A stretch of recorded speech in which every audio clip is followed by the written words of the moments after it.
Meus irmãos e minhas irmãs, paz e bem. No dia de hoje, o último dia do ano civil, a liturgia nos chama para revisitarmos o tema do prólogo de São João, que é o evangelho que nos é apresentado hoje e que nós já escutamos no dia do Natal do Senhor.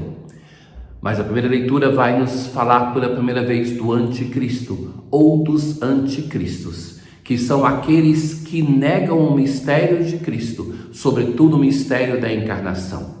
Depois de o apóstolo ter nos chamado na primeira leitura para confrontar a nossa vida sobre as duas vias, se nós somos de Cristo ou não, se nós o conhecemos e vivemos os seus mandamentos, hoje ele vai dizer assim, que aquele que nega que Cristo é o Messias do Pai e que nega o mistério da encarnação, ou seja, as duas dimensões, a natureza divina e a natureza humana, este é o anticristo, ainda que tenha pertencido à comunidade cristã.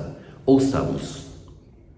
Na antífona de entrada de hoje, um menino nasceu para nós, um filho nos foi dado.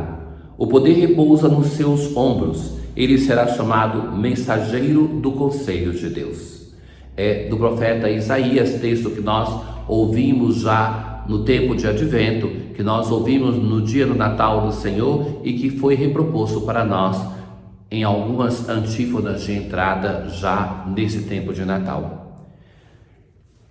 Na primeira leitura de hoje, sempre da primeira carta de São João até o dia 12 de janeiro, o apóstolo vai dizer assim: filhinhos, esta é a última hora.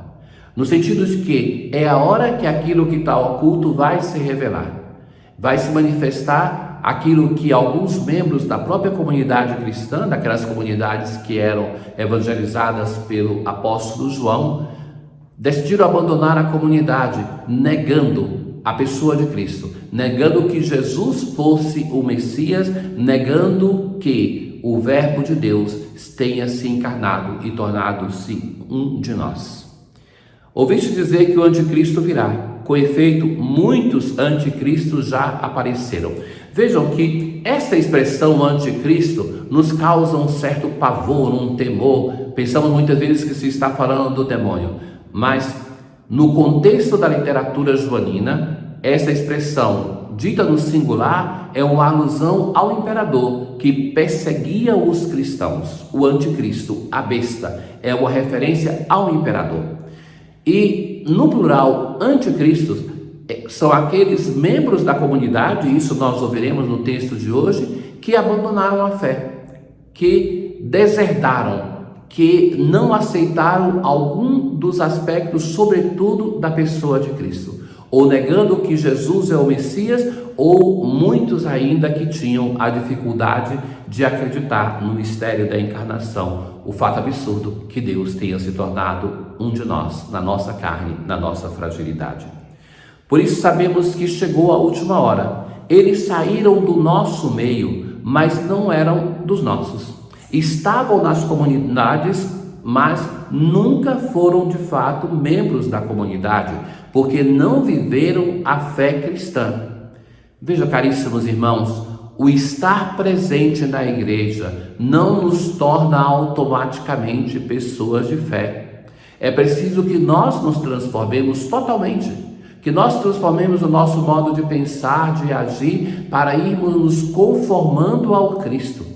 O mistério da encarnação, nós fundamentalmente afirmamos isso, que ele se tornou um de nós, aquele que tinha somente a natureza divina, se podemos dizer somente da natureza divina, que tinha a natureza divina, permanece com a natureza divina, assume a natureza humana.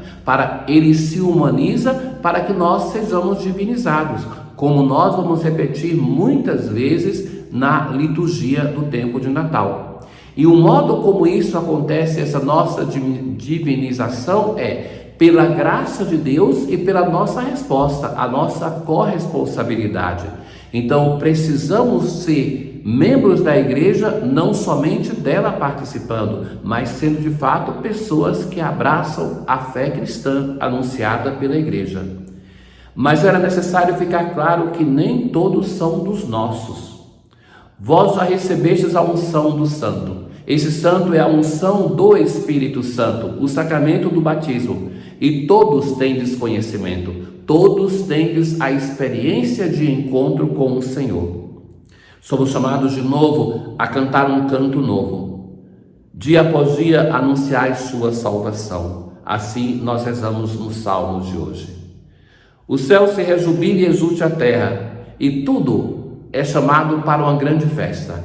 Os céus, a terra, aplaudam o mar, os campos com os seus frutos rejubilem e exultem as florestas e as matas. Na presença do Senhor, pois Ele vem, porque vem para julgar a terra inteira. Diante daquilo que nós ouvimos na primeira leitura, que o apóstolo claramente vai falar do anticristo como aqueles que abandonaram a comunidade e a fé, nós temos uma certa tranquilidade, porque sabemos, como aquilo que depois vai se dizer na continuação dessa reflexão de João, que nós seremos salvos se permanecermos fiéis a Ele. Então, o dia do juízo vem como um dia de encontro com aquele que é o amado da sua igreja, que é o amado por cada um de nós. Na aclamação ao Evangelho de hoje, a palavra se fez carne, entre nós ela habitou, e todos que a acolheram de Deus, filhos se tornaram.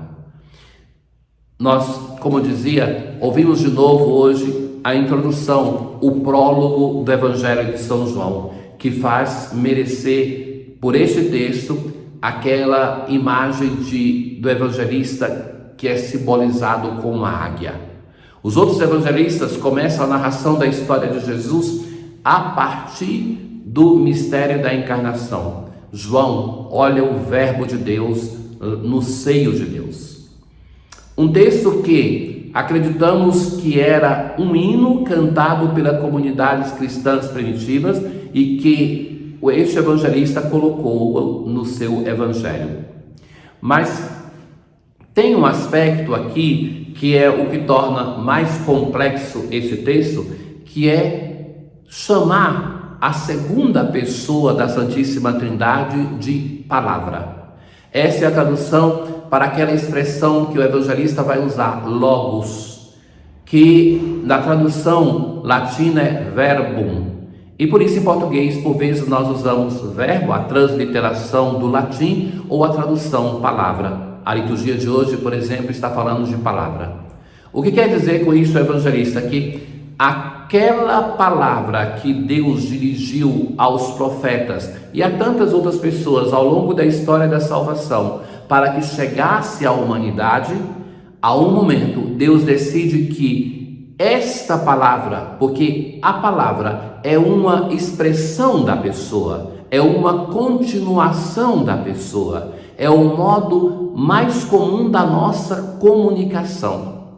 Nós nos fazemos conhecer, nós nos fazemos perceber através da palavra que nós usamos.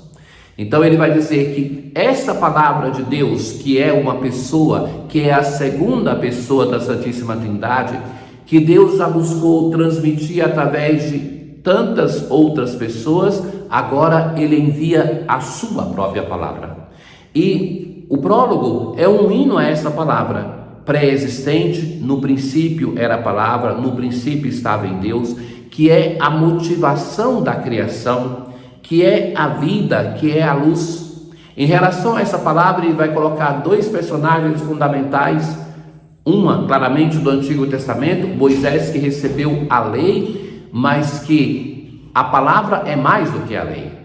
A palavra é encarnação do próprio Deus, enquanto a lei é imagem. Depois ele vai também falar de João, alguns momentos, que João é aquele que prepara a humanidade para acolher essa palavra. Essa palavra, ao chegar, provocou divisão. Alguns acolheram, outros não acolheram. Mas para quem a acolheu, se estabeleceu uma comunhão com o Pai através do Filho, através dessa palavra. Essa palavra se torna Jesus para nós, a revelação de Deus que ninguém jamais o viu, mas em Jesus nós podemos vê-lo. É este mistério da encarnação que é celebrado com a expressão: a palavra se fez carne e habitou entre nós, e nós contemplamos a sua glória. É este o mistério que nós celebramos no Natal. Tenham todos um bom dia. O Senhor esteja convosco, Ele está no meio de nós. Abençoe-vos o Deus Todo-Poderoso, Pai, o Filho e o Espírito Santo.